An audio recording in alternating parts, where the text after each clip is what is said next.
नशे में तो आई, पिता को जोर से धक्का दिया और आत्मदेव धरती पर गिर पड़े। रोने लगे आत्मदेव, ये मैंने क्या कर दिया।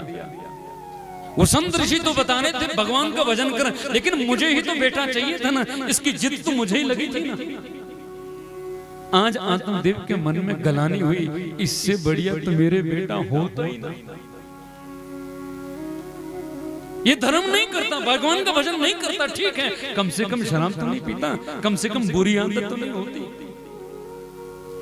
धुंधुकारी तो कमरे में अंदर चला गया। अंतर देखना दोनों बच्चों में।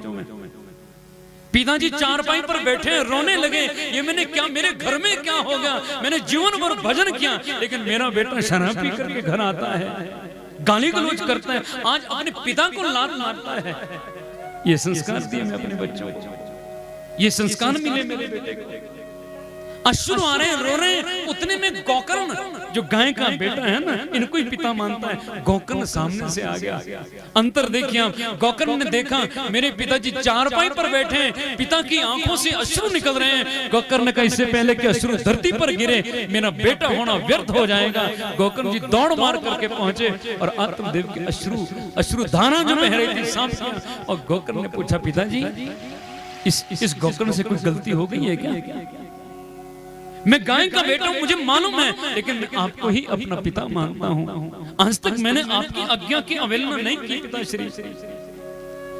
आपकी आंखों में आंसू आ जाए, मेरा पुत्र होना व्यर्थ है। धिक्कार है ऐसे पुत्र को जिसके होते हुए उसके माता पिता की आंखों में अश्रु हो, उसके माता पिता को रोना पड़े। ऐसे बेटे को जीना ही व्यर्थ है, ऐसे बेटे का होना ही व्यर्थ है। मुझसे क्या गलती हुई पिताजी, बताओ ना, आपको कौन सी पीड़ा है, मैं आपके लिए क्या कर सकता हूं, बताइए ना। आत्मदेव ने गले से लगा लिया गोकर्ण को, कहा, बेटा तूने कोई गलती नहीं करी, गलती तो मेरे जीवन में हुई, मुझसे हुई है, मेरे जीवन में हुई है। संतों ने मुझे ज्ञान दिया था, मैंने उनकी बात को नहीं माना ना बेटा, और आज मुझे झेलना पड़ा। मेरा बेटा मेरे को लात मार रहा है। जिसको मैंने इतना पाला पोसा, अपने जीवन की कमाई, अपने आप तंगी में रह गया, लेकिन मैंने अपने बच्चों को कोई तंगी नहीं दी। आज के समय में भी यदि हमारे पास, पिताजी के पास 200 का सूट है, तो उसके बेटे के पास 2000 की जींस होती है। उसके पास 1000 रुपए का मोबाइल है, अपने बेटे को 20,000 का मोबाइल देता है बाप, लेकिन फिर भी बेटे उसी को लात मारते हैं, उसी को कहते हैं तेरे को कुछ पता नहीं है। 2-4 महीने में यदि बेटा घर भी आ जाए, पिता थोड़ी बात भी कर दे, बीच में कुछ बोल भी दे, तो बेटा कहता चुप करो, आपको कुछ मालूम नहीं है। ध्यान रखना, जिसने उंगली पकड़ करके चलना सिखाया, जिसने तुम्हें बोलना सिखाया, उसी को चुप रहने को कह रहे हो। ऐसे पुत्र से पुत्रहीन होना ही सही है। बेटा समझ में नहीं, बहुत दुखी हूं, मैं क्या करूं, और मेरी प्रार्थना है तुझसे। गोकर्ण का ऐसे क्यों कर रहे हैं पिताजी आप आज्ञा करिए मुझे, मेरे लिए क्या करना चाहिए मुझे। आत्मदेव कहने लगे, बेटा मेरा मन बहुत दुखी है और तुम बहुत पढ़े लिखे हो ना बेटा, मेरा मार्गदर्शन करो, मुझे क्या करना चाहिए। तुम कहोगे भजन करूं तो घर में कैसे करूं, घर में तो शराबी बेटा है, माहौल ठीक नहीं है, भजन कर नहीं पाऊंगा। तुम कहोगे जंगल में चले जाओ, फिर जंगल में जाऊं कैसे, वृद्ध शरीर है, बूढ़ा शरीर है, और अभी तो चलो ये कम से कम पी करके ही आ रहा है, यदि मैं चला गया तो ये घर में ठेका खोल लेगा। समझ में नहीं आ रहा है मैं क्या करूं। भागवत के बीच इसको गोकर्णोपाख्यान कहा गया है, ध्यान से सुनना, मैं बिल्कुल संक्षेप में कह रहा हूं। 12-15 वर्ष का बालक अपने पिताजी को ज्ञानोपदेश दे रहा है। पिताजी आप कह रहे हैं कि आप दुखी है, ये बताओ ना, दुनिया में सुखी कौन है?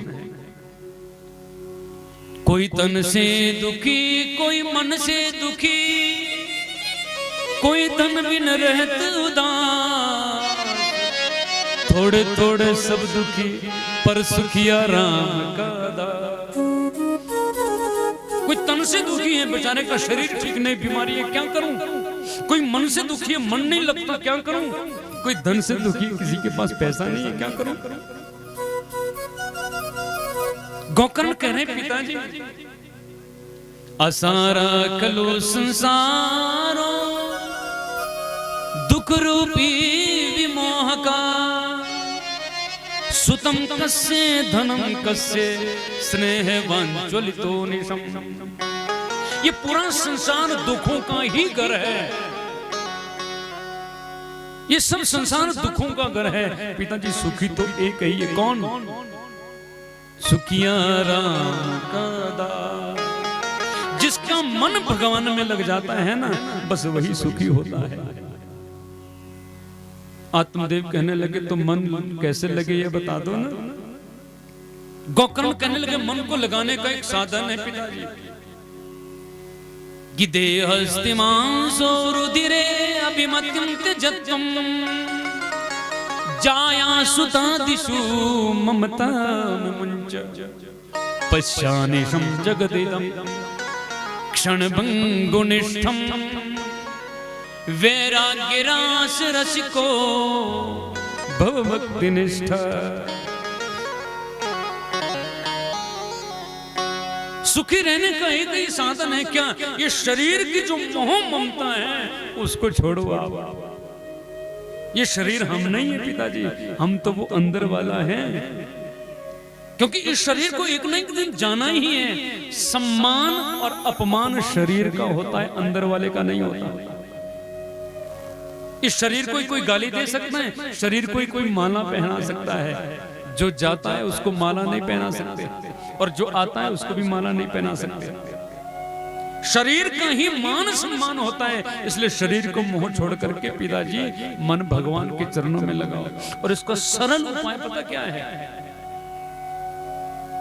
आत्मदेव ने कहा बोलो,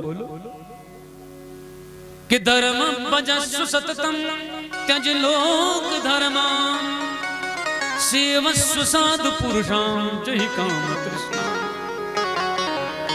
अन्यस्य दोष गुण चिंतनमाशु मुक्त्वा धर्म भजस्व सततम।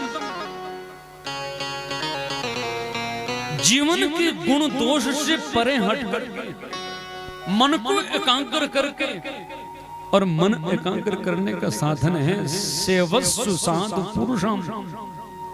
आपको यदि भगवान से लगना है ना, तो जो भगवान से लगे हैं उनकी शरण पकड़ लो। आपको यदि भगवान से जुड़ना है तो सदगुरु बना लो। जीवन में सदगुरु का होना आवश्यक है। आपके गांव में, आपके इलाके में कोई भगवान की कथा, आपके इलाके में कोई भगवान का भजन, आपके इलाके में कोई भगवान की भक्ति करता है ना, तो उसका ज्यादा से ज्यादा संग करो।